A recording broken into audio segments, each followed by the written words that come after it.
ব্যথা।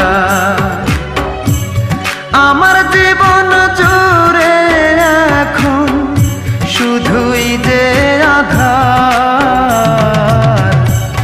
মনের মানুষ রূপায় আমায় দিয়ে গেছে দুঃখ উপহার।